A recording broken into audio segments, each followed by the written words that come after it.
Hi, I'm Grendoline. I wanted to make a video about the supplies I'm going to use for Inktober 2017 and also the custom prompt list I made.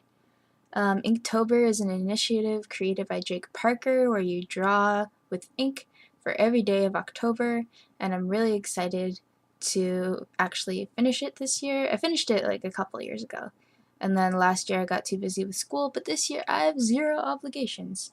So let's just get right into it.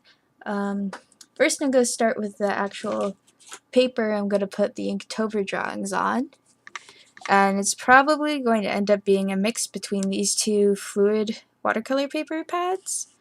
Well, there'd be multiple pads because they only have 15 each, but the first is the hot press finish, which is basically just means that it has really smooth surface as opposed to cold press, which has a more textured surface that holds water and washes better.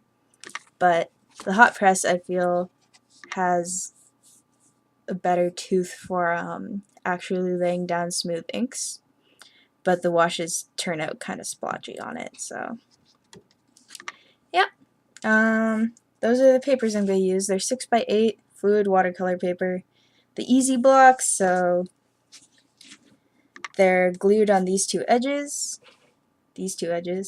and yeah, you basically just paint on the paper and then it doesn't wrinkle or crinkle. Like it wrinkles a little bit, but then it dries flat, and then you just peel it off. So that's pretty cool. Next thing I'm going to show is my sketching supplies. I'm using this trusty sketchbook. I've had it for a little while. I've been using it since like June, I guess. It's the Canson XL Mixed Media sketchbook with 7x10 inches, 60 pages. It's 98 pounds, while the watercolor paper was 140 pounds. And yeah, I'm going to do all my sketches in here. Yeah. There's a preview of what I might do.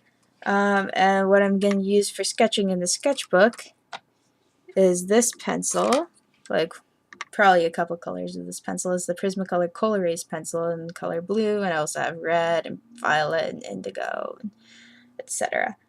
And yep, that's what I'm going to do my preliminary sketches with. I also am going to do the undersketch for the pieces with, because I'm not very confident in actually laying down ink with no sketch beneath it. I'm going to use this Faber-Castell Albrecht Durer watercolor pencil in this color, Cold Gray 2. Oops, sorry. I don't know if you guys can see it, the light's kind of bright. But yeah, I find that these watercolor pencils dissolve really well, and this color is light enough that it won't really be noticeable when I ink over it. So there won't be really obvious sketch lines, because I'm planning to sell the originals maybe. I don't know if anyone will buy them, but I hope so. So next is the brush pen that I might use. I have the Pentel Pocket Brush Pen, and I really like this pen because it's a lot like a real brush. It has real, like, synthetic bristles. And the ink is pretty good. It's pretty dark. And I like that it's so juicy and wet. And I like the variation of line width you can get with it. It's very compatible with my style of inking. So it can be a little hard to control, but I like that. It's a little spontaneous.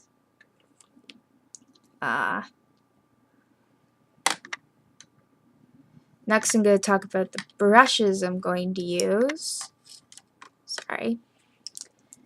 I have two brushes that I'm going to use for some gold details and some colored details with acrylic ink. And this one's a Daler Rowney one. It's just a really cheap one. It's size 2. Whoop, size 2. And this one is a Premier number 5. I don't know what really brand this is. It's really, really old and my dad gave it to me. So yeah, those are for the acrylic ink and the gold detail I'm going to be doing. And these are my Sable hair brushes. I just have this one from Above Ground, which is a store in Toronto, about, like, it's right next to OCAD, which is where I used to go to school. And yeah, it's a pretty decent Sable hair brush, I guess. It holds a lot of water, which is what you're looking for in a Sable hair brush. And I'm going to use this for larger areas and washes. And then I have my Series 7 brushes. I have a size 1, which I use for most of my detail, like most of my line work, I guess, because you can get a pretty broad line with it, and a pretty fine point as well. And I have a size 0 for smaller work, like more detailed work, I guess. And I have a 0 miniature Finest Sable Series 7 one, which is very small. And that's for like really small details, I suppose. And next up we have the ink I'm going to use. I have a favorite ink already. These two, more specifically this one, which is Dr. P.H. Martin's Black Star Waterproof India ink in Hicarb. The Hicarb one is a little shinier than the matte one, but I haven't found an ink that's more opaque and blacker than this one, so that's my favorite ink. I have a few bottles of it because I don't live in Toronto anymore and it's a little more hard to get a hold of up here. So, and then I have the matte version, the Black Star matte version for larger areas that I need to be covered in black and for making washes, because the Hicarb tends to make warmer washes while I like a cooler wash. So yeah, and then for the color I'm going to be using, I'm just going to be using green, this olive green color from Daler Rowney FW Acrylic Artist Ink. And acrylic ink is basically a fluid acrylic paint. So it's not like an India ink, it's like acrylic paint basically, only really, really liquidy. And yeah, I really like this color and it goes well with the theme that I'm going to be doing this year, which I'll talk about later. And finally, this is what I'm going to be doing any possible gold details with. I know a lot of people really like this set and I really like it too. It's the Finetec gold set. I think they recently changed their name due to like a copycat or something. They're going to like Kolinsky or something. Yeah, but I'm probably going to be using this one, which I believe is the Tibet gold, and maybe this one, which is my favorite one, is the moon gold. It's a nice champagne-y color. And yeah, that's about it for the materials I'm going to use. As for the prompt list, I'm doing a theme this year centered around soft apocalypse, which is basically, instead of the apocalypse making people very harsh and very unforgiving and very violent, it's about coming together and healing and growing and changing after a great trauma. And also there's like a bonus prompt at the end, which is just about dogs.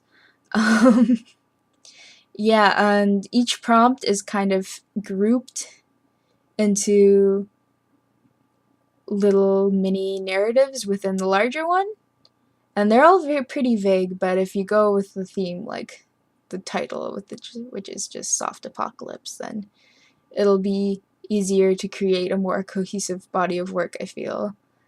Of course, you don't have to use the entire prompt list, and you don't have to use it at all, but if you get stuck and you're thinking, oh no, what am I going to draw? what am I going to do this day, because it's hard to come up with like a different idea every single day.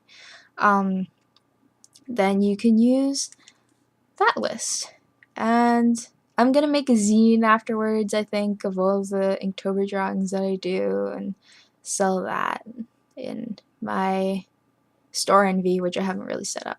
So yeah, I'll have a link to it in the description box, to my art blog, where you can find the prompt list. So yeah, I might even overlay it right now on top of the video, I don't know. So thank you for watching, and please subscribe, I guess. I don't have that many videos yet, but it would mean a lot to me. And yeah, you can watch some of my watercolor speed paint videos, I suppose. And yeah, that's about it. Thank you for watching. Bye!